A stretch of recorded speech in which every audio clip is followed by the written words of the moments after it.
Good Tuesday morning, everyone. Welcome back to Weather on the Go, all your weather coverage. In today's weather forecast, I will be tracking two separate winter storms going over the next 7 to 10 days, including the Midwest and also a potential nor'easter as well going into next week. And we'll also be tracking the long range weather forecast as well, who could see the cold and the snow continue through early February. If you guys are new to the channel and have yet to subscribe, hit the subscribe button down below. You get all of my daily weather forecast updates as well by hitting the notification bell down below across Canada, the United States, the tropics, and everything in between.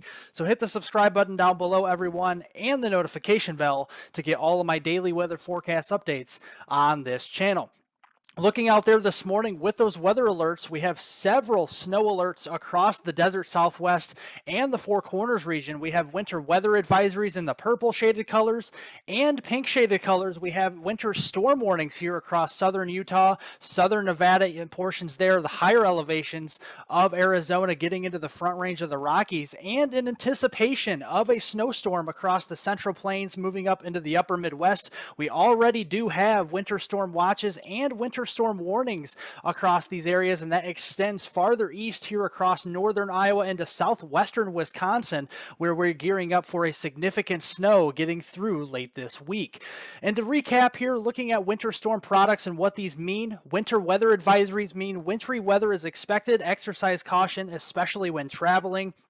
Winter storm watches means you could have snow, sleet, or ice possible. In this case, we'll have more snow, and confidence at this point is medium that a winter storm could produce heavy snow and other significant travel impacts. And then winter storm warnings is the highest upgrade. That means its winter storm is likely, if not expected. Take action. Again, the confidence would be high for a winter storm, and that is what we are seeing already across the central plains. And I do think those winter storm warnings will start to expand going through late this week. Looking here at the overall seasonal snowfall accumulation across the United States, we've had lots of heavy snow across the Mountain West here, especially the Sierra Nevadas getting absolutely crushed by snowfall this winter. We have heavy snow up into the Dakotas, Minnesota, and Wisconsin, and even portions of Nebraska this winter as well. But all the snow farther to the south, across the Missouri Valley, the Ohio Valley, and to some extent the Northeast, especially that I-95 corridor from portions of Boston getting down through New York City, New Jersey, getting into the mid-Atlantic, has not seen their fair share of snow yet this winter, and those fortunes will be changing in a big way as we get through the end of this month. But if you guys are with me here still on the video, definitely remember to press the like button out there, that thumbs up button. It helps to get all of this weather information out to more and more people, so I definitely appreciate that. But going through early this week, here today, we have a trough, a significant trough across the southwestern United States. That's going to be our driving force behind our big winter storm across the middle of the country going into late this week. That will eject across the central plains and toward the mid-Mississippi Valley as we head into Wednesday, January 18th tomorrow.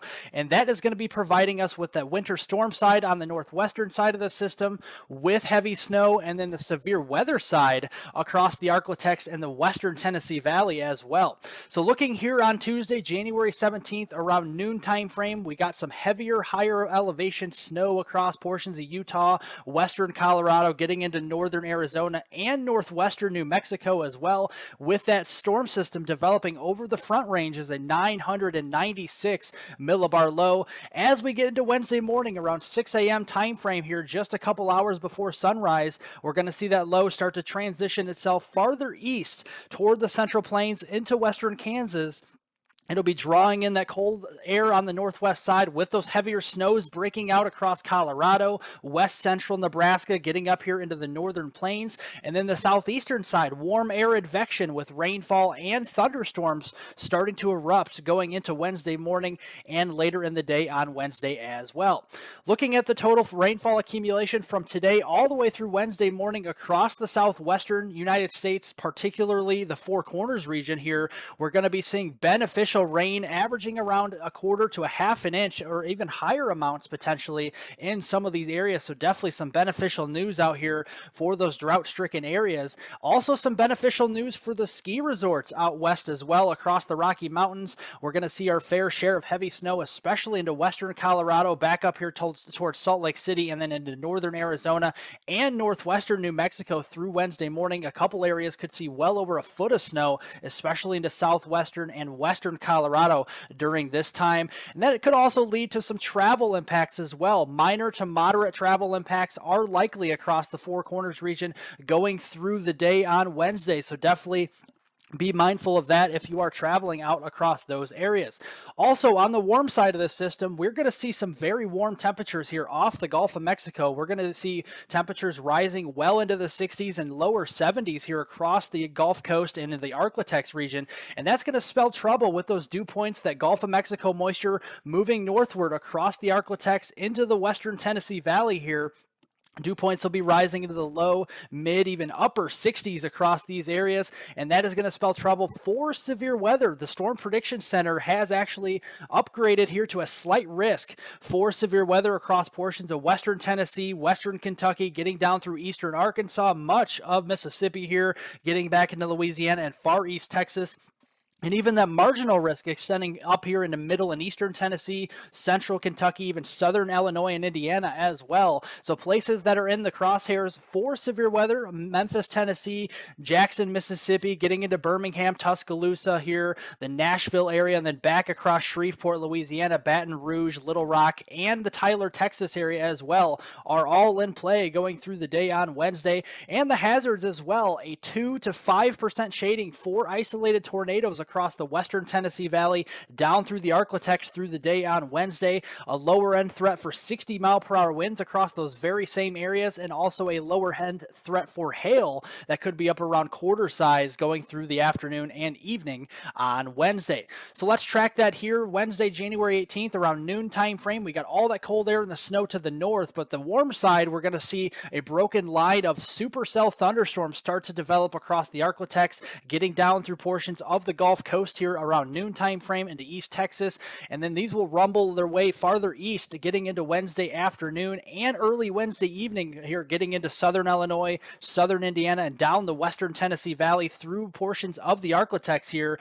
That's what we'll have to watch for: some isolated tornadoes, 60-mile-per-hour winds, and also those quarter-size hailstones, along with heavy rain and frequent lightning through that time frame. And then that will push its way eastward with that cold front Thursday morning around sunrise across portions of the Gulf Coast and the southeast as well, with some of that broken line of thunderstorms moving up into the mid-Atlantic going in towards the Thursday morning time frame.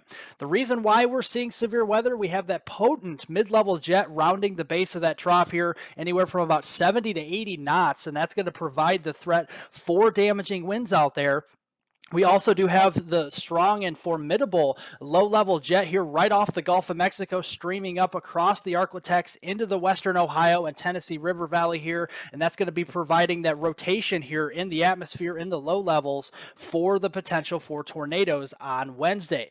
Also, with the rainfall side of things, Wednesday through Thursday, some heavier rain down here across the southeast into the Arklatex, a stripe of heavier rain across southern Illinois, the foothills here of southeastern Missouri, down through the Little Rock area, and even down here into portions of East Texas. We could see a stripe of about 1 to 2+ inches of rain, and then heavier amounts as you go eastward toward Tennessee, Mississippi, Alabama, and northern Georgia as well. And that's why the Weather Prediction Center has hoisted a marginal to slight risk for heavy rainfall and excessive flooding potential across the Ohio Valley, through the western Tennessee Valley, and the Arklatex going through that time frame. But the cold side of this system is there. We got the cold air wrapping around the backside of the system across the north, across portions of the upper Midwest and the northern plains on Wednesday. That continues with that cold air advection on the northwest side of the system on Thursday, January 19th. And it's going to be providing us a threat for heavy snow and even some icing up here across the upper Midwest and the northern plains. This is noontime on Wednesday. You can see widespread snow across portions of North Platte, getting into Lincoln, Nebraska. More of an icy mix over here toward Omaha with a sleet, rain, freezing rain, and snow mixing in here across portions of that area on noontime on Wednesday. That'll propagate east-northeast across Iowa, southern Minnesota, southeastern South Dakota, and eventually southwest Wisconsin going through the 9 p.m. hour on Wednesday. And then going through Thursday morning, we still have a widespread shield of heavier snow up here into north central Wisconsin, back through the Twin Cities here and in toward Des Moines, Iowa as well, and then some heavier snow spreading up into Michigan as we get through the morning hours on Thursday. That continues in a big way through the entirety of the day on Thursday, going into Thursday evening before shutting off as we head into early on Friday.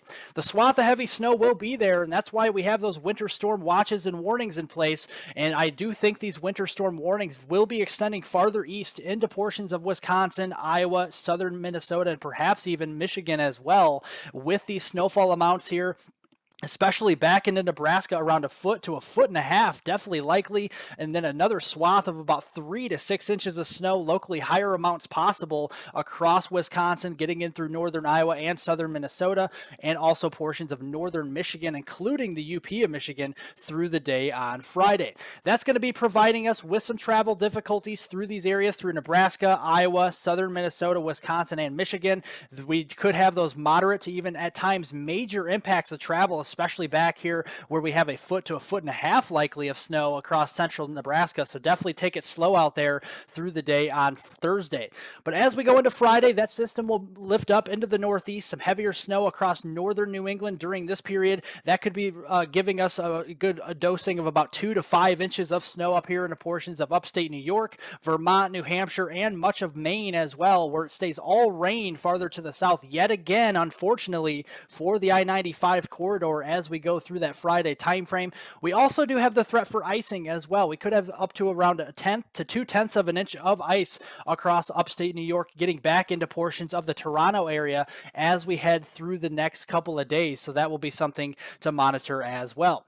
But as we go into this upcoming weekend on Saturday, January 21st, that subtropical jet right off the Pacific Ocean is still going to be activated, and that continues even into early next week. Another significant trough will be digging down across the Great Plains, especially down here and through Texas, as we get into next Monday, on Monday, January 23rd, and that will propagate its way north and east into the northeast, going in toward the middle of next week on Wednesday, January 25th. And this is our nor'easter potential that we've been watching for the last couple of days, and it looks like it could come to fruition as we get into the early and middle portion of next week. So starting on Tuesday, January 24th, some heavy rain, maybe some thunderstorms down here across portions of the Carolinas, getting through Georgia here and Florida as well, some unsettled times there. And then as we go into the day on Wednesday, January 25th, some colder air sneaks in on the backside of this very potent 984 millibar low right near or off the coast here as we head into the middle of next week, providing that threat for heavy snow. And that will continue farther north and really bombing out to a 956 millibar low across eastern Canada here. Very powerful low pressure system with an extensive cold front from portions of eastern Canada almost all the way down toward portions of Cuba with this system. So this is going to be reaching far and wide as we head through the middle of next week across most of the eastern U.S. and eastern Canada. This will be providing us a threat of significant snow, especially interior New England and the mid-Atlantic, places that haven't seen a lot of snow this season, especially down the Appalachian chain here. We could be seeing snowfall amounts potentially over a half a foot, so we'll see what happens there, and that could be spreading up into the Quebec, Canada, and farther north and east as well. Also, some very heavy rains with this all up and down the East Coast from Maine, down through the I-95 corridor here, down through Virginia, portions of the Carolinas, Georgia, and Florida. Rainfall amounts here could be averaging in the purple and red shaded colors over an inch, if not over 2 inches during that period. But then after that, after we get past that nor'easter potential next week, we do have the colder air settling in across much of southern and southwestern Canada and the western 2/3 of the United States. We still have some ridging out here across the southeast during this period from January 30th through the first full week of February through February 6th here of 2023, and that we still have that subtropical jet as well still activated getting into that first full day of February on Wednesday, February 1st. So any system that gets caught in this flow across the southern and southeastern United States could definitely ride up the East Coast and produce more nor'easter potential snows as we get to early February as well, especially with some of that colder air incoming across portions of the West. So to recap the weather forecast for you guys, a major snowstorm across the Central Plains, Upper Midwest, and Great Lakes looks likely. Severe weather is possible, especially across the Arklatex, the western Tennessee Valley on Wednesday. All modes of severe weather are possible. Isolated tornadoes, damaging winds, and large hail. And also we're watching out for the potential nor'easter next week with significant snowfall possible from the mid-Atlantic into interior New England and southeastern Canada. And cold air is to follow through early February, especially across the west and the northern United States. And that even extends farther north into southern Canada as well. Well, thank you guys so much for watching. I definitely appreciate it. Remember to like the video down below, give it a thumbs up, leave any comments, questions, and concerns below. I'll get to those later on today. Subscribe to the YouTube channel if you're new, and hit the notification bell to get all of my daily weather forecast updates on this channel. You guys can also follow me on Twitter down below. My Twitter handle is down below the video here, so if you guys want to follow me on Twitter, I post weather-related content on there as well. So thank you guys so much for watching again, and have a great rest of your week out there.